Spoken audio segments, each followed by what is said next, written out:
Welcome to a new season of Beyond Bulbasaur. I'm Kendall Hallman. I'm going to do this season as a solo act in honor of so much solo Pokemon playing I've been doing over the past months and years.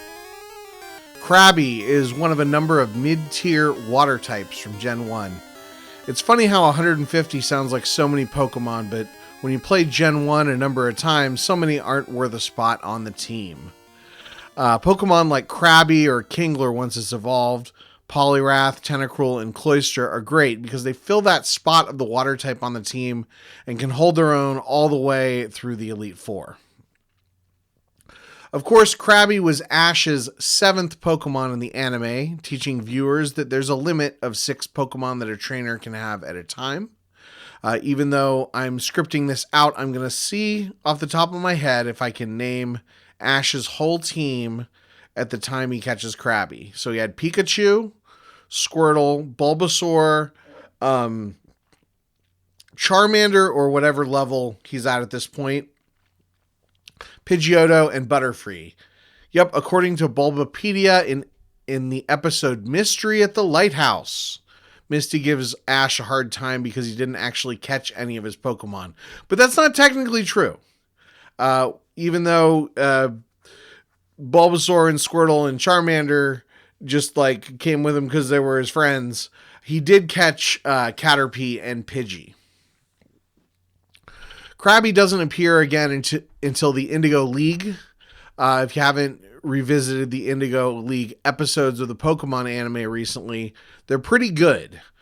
Personally, I think it's a really interesting choice to have Ash lose the title. He ends up being in the top 16.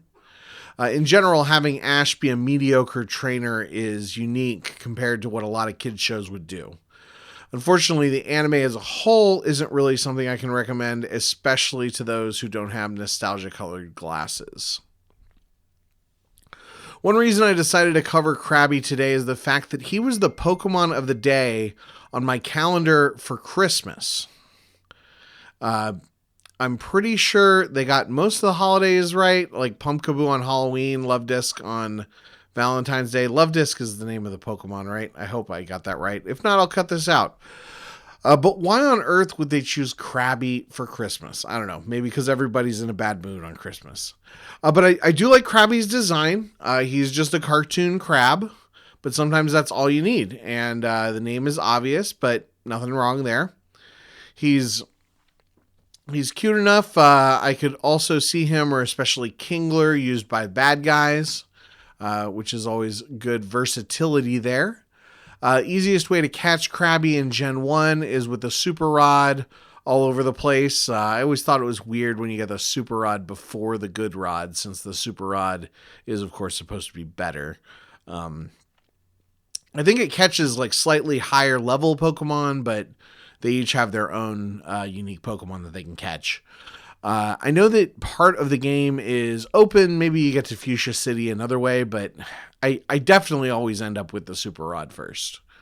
So that's about all I have to say about Krabby. If I had people on the episode with me, we'd probably argue about Professor Oak boiling Krabby and whether people eat Pokemon in the Pokemon world and whatnot, but I'm not really feeling that right now, so I hope you guys like these little bite-sized episodes. I'm going to try and get them out with some regularity. I haven't decided if I'm going to do MS Paint images for each Pokemon, but we'll see you next time.